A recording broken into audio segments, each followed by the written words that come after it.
ஆண்டவா, அடியேன் தங்கள் கட்டளைப்படி தென்பகுதிக்கு வந்து முடிந்தவரை சிறு சிறு தொண்டுகள் செய்து விட்டேன். அதில் பிழையேதும் இருந்தால் சிறியரை பொறுத்தருள வேண்டுகிறேன். அகத்தியா, நீ செய்தது பெரும் தொண்டு. அதை கண்டு நாம் பெருமகிழ்ச்சி அடைகிறோம். அனைத்தும் அம்மையப்பனின் அருள்தான். அகத்தியா, தமிழுக்கு ஒரு இலக்கணம் தேவை. அதையும் உன் திருக்கரத்தால் செய்து தென்மதுரை முத்தமிழ் சங்கத்தில் அரங்கேற்றம் செய். ஆதிசிவன் பெற்ற தமிழை அகத்தியன் தாலாட்டி வளர்த்தான் என்ற பெருமையும் உனக்கே கிடைக்க வேண்டும் என்பது ஆண்டவனின் கருத்து.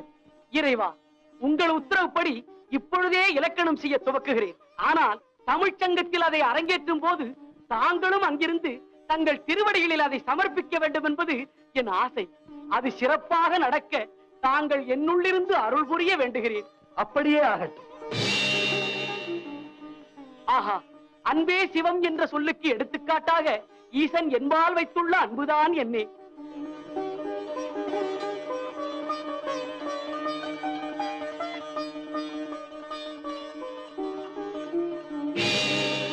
ஓஹோ, அகத்தியரை இலக்கணம் செய்ய சொல்லி அதை தமிழ்ச்சங்கத்தில் அரங்கேற்றுமாறு ஆண்டவன் கட்டளையிட்டிருக்கிறாரோ? இது போதுமே. இன்று எனக்கு சுலபமாக பிரச்சனை கிடைத்து விட்டது. முத்தமிழுக்கும் தெய்வமாக விளங்கும் முருகப்பெருமானிடம் சென்று இப்போதே என் கலகத்தை துவக்குகிறேன். என்ன நாரதரே, இன்று உங்கள் கலகத்தை துவக்குவதற்கு வேற இடம் கிடைக்காமல் எம்மை நாடு வந்தீரா? முருகா முருகா, உங்களிடம் எல்லாம் என் கலகத்தை துவக்க முடியுமா? அப்படி துவக்கினாலும் அது பலிக்குமா? விவகாரம் இல்லாமல் வரமாட்டேரே. ஒன்றுமில்லை. ஒன்றுமில்லை என்று சொல்வதிலேயே ஏதோ இருக்கிறதே. வரும் வழியில் ஒரு செய்தி கேள்விப்பட்டேன். கேள்விப்பட்ட செய்தியா அல்லது உங்கள் கற்பனையில் உருவான செய்தியா? என்ன முருகா, இன்று என்னை பேசிவிட மாட்டேன் என்கிறீர்கள். சரி, பேசுங்க. அகத்தியரை தமிழுக்கு இலக்கணம் செய்து அதை தென்மதுரை முத்தமிழ் சங்கத்தில் அரங்கேற்ற சொல்லி ஆண்டவன் கட்டளையிட்டிருக்கிறார். அதற்கு இப்போது என்ன செய்ய வேண்டும்? அன்று ஆணவத்தோடு பேசிய பிரம்மனை குட்டி சிறையில் அடைத்ததைப் போல் இன்று முத்தமிழிலும் சேர்ந்த முனிவர் என்று கர்வம் கொண்டிருக்கும் அகத்தியருக்கும் தாங்கள் தான் சரியான பாடம் கற்பிக்க வேண்டும். பாடம் கற்பிக்க நீங்கள் காட்டும் காரணம்?